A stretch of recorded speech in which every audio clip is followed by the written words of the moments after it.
வணக்கம் நேயர்களே. இன்று நாம் சிறப்பு நேர்காணல் எடுக்க இருப்பவர் திரு நாஞ்சி சம்பத் அவர்கள். ஐயா வணக்கம். வணக்கம். நிகழ்ச்சிக்கு வரவேற்கிறோம். தமிழகத்தின் முதலமைச்சர் அவர்கள் வெளிநாட்டு பயணம் மேற்கொள்ளும் சூழல்ல சென்னை அசோக் நகர் அரசு பள்ளியில மகாவிஷ்ணு அவர்கள் பேசியதற்கு மிகப்பெரிய சர்ச்சை உருவாக்கியிருக்கு. மகாவிஷ்ணு அவருடைய பேச்சு அதை நீங்க எப்படி பாக்குறீங்க? அவன் மகாவிஷ்ணு இல்ல, தகாவிஷ்ணு. அவன் ஒரு நவீன சங்கியவன், ஒரு சமயத்தினுடைய பெருமையை தெரியாத ஒரு தற்குறி, வெள்ளாட்டின் தலையை காட்டி ஓனாயின் கரையை விற்கிற காபோதி, ஒரு நாற்றங்காலில் நச்சை விதைக்கிறான். மாணவர்கள் என்பவர்கள் தான் நாற்றங்கால்கள், அதிலே நச்சை விதைக்கிறான். ஆகவே இந்த சமூகத்தை ஏதாவது ஒரு வகையில் சிறுமைப்படுத்த வேண்டும் என்று கருதுகிற ஆதிக்க புரியினருடைய கைக்கூலி அந்த காபோதி. அவன் போய் வள்ளலாரையும் திருமூலரையும் பேசுவதற்கு அவனுக்கு எந்த தகுதியும் கிடையாது. வள்ளலார் சாத்திரங்களை சாடியவர், கோத்திரங்களை மறுத்தவர், சாதியை நிராகரித்தவர், கண்மூடி பழக்கங்கள் எல்லாம் மண்மூடி போக வேண்டும் என்று சொன்னவர், சாதியிலே சாத்திர சந்தடியிலே கோத்திர சண்டையிலே அபிமானித்து அலைகின்ற உலகீர் என்று பேசியவர். அந்த வள்ளலாரை அவன் தனக்கு துணைக்கு அணைத்துக் கொள்கிறான். வள்ளலார் தமிழ்நாட்டினுடைய அருளாளர் வரலாற்றில் தன்னை வென்றவர். அவர் ஒரு மானுட பற்றாளர். அவரையும் மேற்கோள் காட்டி, திருக்குறளையும் மேற்கோள் காட்டி இவன் வள்ளலார் மீதும் கல்லறிகிறான், திருக்குறள் மீதும் கல்லறிகிறான். திருக்குறள் பாப புண்ணியத்தை பேசுகிறதுன்னு பேசலாம், நிச்சயமாக இல்லை. அவன் ஆண் மகனாக இருந்தால், ஒரு அப்பனுக்கு பிறந்தவனாக இருந்தால் என்னுடைய விவாதிக்கு வர வேண்டும்.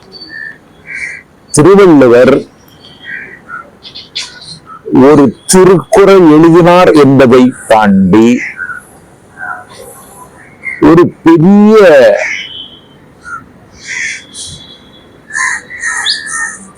தாழ்ந்த மனிதர்கள் தலை நிமிர்வதற்கு வாழ்வாங்கு வாழ வழி சொன்னவர் என்பதை தாண்டி திருவள்ளுவர் ஒரு கவிஞர். திருவள்ளுவரோட சிறந்த கவிஞர்களும் தமிழ்நாட்டில் கிடையாது. எழுதும் கால் கோல் காணா கண்ணை போல் அப்படின்னு எழுதுவார். நீங்கள் கண்ணுக்கு மைதீட்டுகிறீர்கள், கண்ணுக்குத்தான் மைதீட்டுகிறீர்கள், ஆனால் இந்த கண் அந்த கோலை பார்க்க முடியாது. அடுத்தது காட்டும் படிங்கு போல் நெஞ்சம் கடுத்தது காட்டும் முகம் என்கிறார். இறந்துதான் ஒரு மனிதர் உயிர் வாழ வேண்டும், அதுதான் நியதி என்றால், அப்படி உயிர் வாழ வேண்டும் என்று படைத்தவன் ஒருவன் இருந்தால் அவனும் இறக்க வேண்டும் என்று சொன்னவர் அவர். தெய்வத்தான் ஆகாதது எனினும் அந்த அந்த கான்செப்ட்ல நின்று சொன்னார். மனிதன் முயற்சித்தால் அவனுடைய உழைப்புக்குரிய ஊதியம் கிடைக்கும்னு சொன்னவர். அவரையும் அவன் இந்த நாட்டுல சிறுமைப்படுத்தி இருக்கிறான். அதனால அவனுடைய பேச்சு தகாத பேச்சு, வேகாத பேச்சு, ஆகாத பேச்சு. அவன் தண்டிக்கப்பட வேண்டிய குற்றவாளி. என்னை கேட்டால் அவனை வாழ்நாள் முழுவதும் சிறையில் வைத்திருப்பதற்கு ஏதாவது வழிவகை உண்டா என்று இந்த அரசு யோசிக்க வேண்டும். இலக்கிய வட்டத்துல நிறைய பேச்சாளர்கள், எழுத்தாளர்கள் வட்டத்துல அவர் அந்த துறை சார்ந்து பேசக்கூடிய ஒரு நபர் தான். அவர் பேசுறதுல என்ன தப்பு இருக்கு அப்படின்னு ஒரு பேசுபோல் இருக்கு. அது எப்படிங்க பாக்குறீங்க? அப்ப இவங்களுக்கும் தெளிவில்லை. அவனை நியாயப்படுத்துகிறார்கள் அல்லவா? அந்த அந்த மகாவிஷ்ணு குற்றவாளி என்பதை விட அவனை நியாயப்படுத்துகிறவர்களும் குற்றவாளிகள். எதை வச்சுட்டு சொல்றாங்க? ஒரு ஒரு ஒரு ஒரு ஒரு உதாரணம் சொல்ல முடியுமா உங்களால?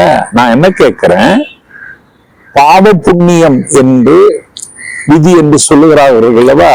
நான் கேட்கிறேன், 70,000 பேர் கொல்லப்பட்டிருக்கிறார்கள் பலஸ்தீனத்துல, அது விதியா? சோவியத் தாக்குதலால் உக்ரைனில் இருந்து நடுக்கும் குளிரில் ஒரே ஒரு குழந்தையை தோளில் போட்டுக் கொண்டு புலம்பெயர்ந்து போகிறார்கள் 1,00,000 மக்கள்.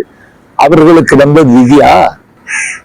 வியட்நாமில் பேய் மழை பொழிகிறது, பெரு வெள்ளம் சூழ்ந்திருக்கிறது, இதற்கு பேரு விதியா? இல்ல, இதெல்லாம் இயற்கை. இந்த நாட்டில் விதி பாவ புண்ணியம் என்று சொல்லி மனிதனுடைய முயற்சியை முறித்து போடுவதற்கு முட்டாள்கள் செய்து வைத்த ஏற்பாட்டை இந்த காபூதி நியாயப்படுத்துகிறான் என்றால் இவனை சும்மா விடக்கூடாது. ஒரு பள்ளியோட நிகழ்வுக்கு அந்த பள்ளியோட முதல்வர் தான் அழைத்து இருக்கிறாங்க. இதற்காக அவங்களை பணியிட மாற்றம் செய்வது எந்த அளவுக்கு? முதல்வர் அழைக்கவில்லை, முதல்வருக்கு இதை பற்றி தெரியாது. அந்த பள்ளிக்கு ஒரு மேலாண்மை குழு இருக்கிறது, அந்த குழுவுக்கும் தெரியாது. அவன் பேசும் பொழுதே சொல்லுகிறான், நீ என்ன பள்ளி முதன்மை கல்வி அலுவலரை விட நீ பெரியவனா அப்படி என்று கண் பார்வை இழந்த சங்கர் என்கிற ஆசிரியரிடத்துக்கு அவன் சவால் விடுறான்.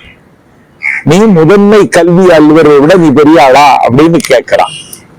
அப்படின்னா அந்த முதன்மை கல்வி அலுவலர் தான் இதற்கு முதல் கோத்தவன் என்பதை அவனே ஒப்புக்கொண்டு விட்டான். ஆகவே பள்ளி தலைமை ஆசிரியருக்கு இதுக்கு சம்பந்தம் இல்லை.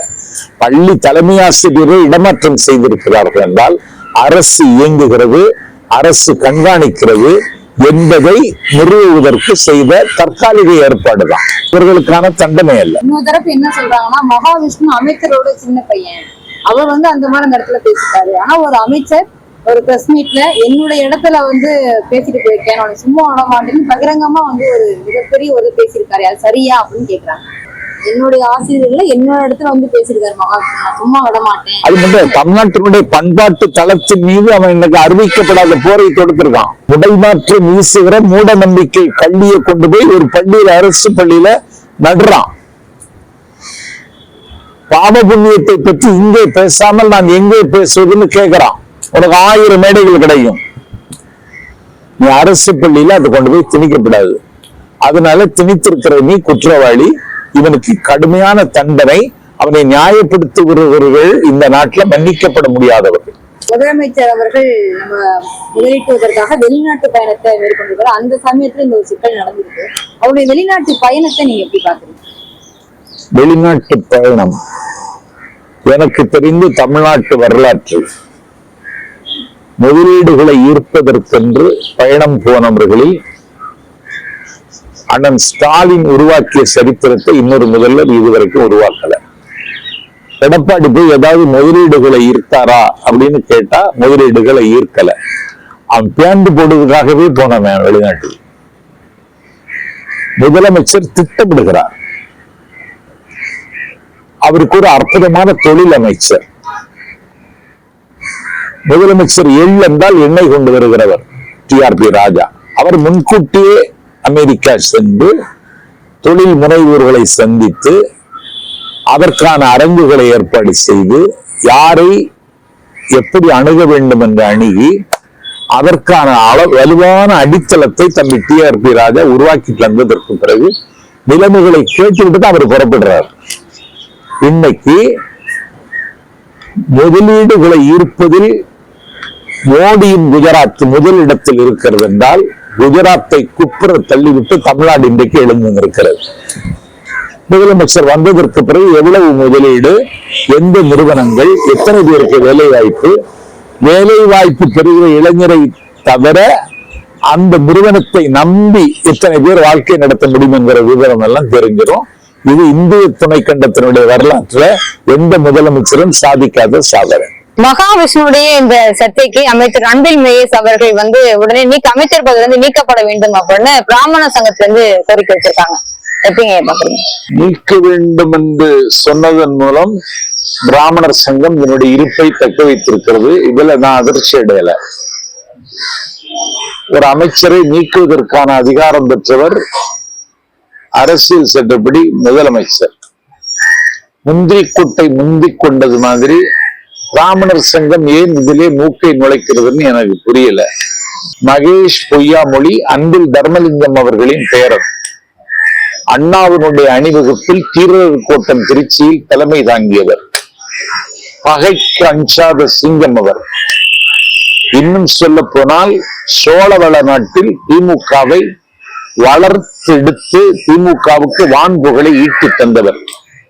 கலைஞர் அமைச்சரவையில் இந்த நாட்டில் வேளாண்மை துறை அமைச்சராக கொடியேற்றி பறந்தவர். ஒரு சாதாரண தொண்டனாக இருந்து ஒரு சமானமில்லாத தலைவராக திருச்சி கோட்டத்தில் உதயமானவர் அன்பில் தர்மலிங்கம். அவருடைய பேரன் தான் மகேஷ் பொய்யாமொழி. பொய்யாமொழி மகேஷுக்கு அப்பா. அவரு 1989 சட்டமன்ற உறுப்பினராக இருந்தவர். திமுக இளைஞர் அணிக்கு இரத்தமும் சதையும் வந்தவர். அன்பில் தர்மலிங்கம் பிள்ளை என்பதை தாண்டி களப்பணியில் எல்லோருடைய கவனத்தையும் ஈர்த்தவர். வாழையடி வாழையென வந்த மரபில் வந்தவன் நான் அளவோ என்று கேட்டதாரே வள்ளலார். அந்த வள்ளலாரின் மணிவாசகத்திற்கு முற்றிலும் பொருத்தமான தம்பி மகேஷ் பொய்யாமொழி. நல்ல ஆங்கில அறிவும் இணை திட்டமும் இமை மூடாமல் இயங்குகின்ற நேர்த்தியும் உள்ளவன் தம்பி மகேஷ் பொய்யாமொழி. தமிழ்நாட்டின் பள்ளி கல்வித்துறை அமைச்சராக அறிவார்ந்த தளத்தில் இயங்குகிற அவரை அப்புறப்படுத்த வேண்டும் என்று பிராமணர் சங்கம் கருதுமானால் தீ வைத்து கொளுத்தினாலும் நீங்கள் திரும்ப போவதில்லை என்பதற்கு இந்த அறிவிப்பே ஒரு காரணமாகிவிடுகிறது. அரசின் பக்கத்திலிருந்து இனி பள்ளிகளில் கல்லூரிகளில் கல்வி நிலையங்கள்ல வந்து முற்போக்கு சிந்தனையான உரைகள் தான் வழங்கப்படும், அதற்கேற்றமான வகுப்புகள் தான் நடத்தப்படும் சொல்லியிருக்காங்க. அதுக்காக எதிராக ஆன்மீக சொற்பொழிவாளர்கள் அரசுடைய எந்த அச்சுறுத்தலுக்கும் எந்த பேச்சுக்கும் நாங்க பயப்பட போறதில்லை, நாங்க வந்து எங்களுடைய ஸ்டாண்ட்ல பேசுவோம் அப்படிங்கிற மாதிரி சொல்லியிருக்காங்க. அதை எப்படி பாக்குறீங்க? அதாவது ஆன்மீக சொற்பொழிவாளர்கள் சொன்னா வாரியார் சுவாமிகள் ஆன்மீக சொற்பொழிவாளர், அவர் திரு குண்டக்குடியடிகளார் ஆன்மீக சொற்பொழிவாளர். உங்களுக்கு தெரியாது, முக்கூர் லட்சுமி நரசிம்மாச்சாரியார்னு ஒரு ஆள் இருந்தார். உட்கார்ந்துட்டு பேசுவார், கனத்த சரீரம். அவருடைய பேச்ச கேட்டா அந்த கொள்கை ஏற்காதவர்கள் அவருடைய பேச்சை ஏற்பார்கள். அவ்வளவு பாண்டித்யம். இப்ப இருக்கலாம் ஆன்மீக சொற்பொழிவாளரா?